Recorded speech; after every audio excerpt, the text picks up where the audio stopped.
আসসালামু আলাইকুম। 16/26 জন্য দুইটা শার্ট দেখবো এখানে, অর্থাৎ দুইটা স্টেপের মাধ্যমে একটা সেটকে কমপ্লিট রূপে প্রেপার করব। খেয়াল করুন কিভাবে হচ্ছে।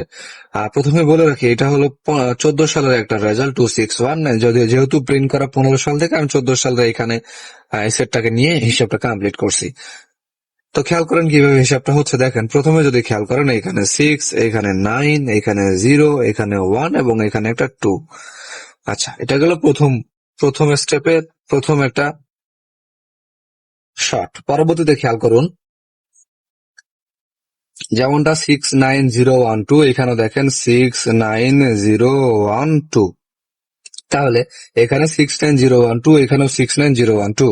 পরবর্তীতে দেখেন 322, যে 322 অর্থাৎ ডাবল 23টা এখানে সেট হিসেবে আছে কয়েক বছরের ব্যবধানে বা কয়েক রেজাল্টের ব্যবধানে। পরবর্তীতে দেখেন সেম ভাবে 682 অপেক্ষা করতেছি, যেটা নির্দেশনা দিচ্ছে আগামী 16/26 জন্য এখানে 682 বসতে পারে বলে আমরা অনেকটাই আশাবাদী। তো আগামী 16/26 জন্য 682 আপনাদের কাছে কেমন সেটটা অবশ্যই কমেন্টে জানিয়ে দিবেন। যারা নতুন আছেন পেজটাকে ফলো দিয়ে পাশেই থাকবেন। এরপরও যদি কেউ আমার কাছ থেকে সাপোর্ট নিতে চান, তা চাইলে সাপোর্ট নিতে পারেন। আমার সাথে যোগাযোগ মাধ্যম সকল বিস্তারিত দেয়া আছে বায়োতে, চাইলে যোগাযোগ করে নিতে পারেন। ইনশাল্লাহ স্বল্প কিছু ফি রেখে আপনাদের সদস্য করে নিব এবং নম্বর প্রোভাইড করে থাকবো বা নম্বর দিব আমি আপনাদের। অবশ্যই সকলে সাপোর্ট লাগলে আমার সাথে সাপোর্ট নিতে পারেন আমার কাছ থেকে।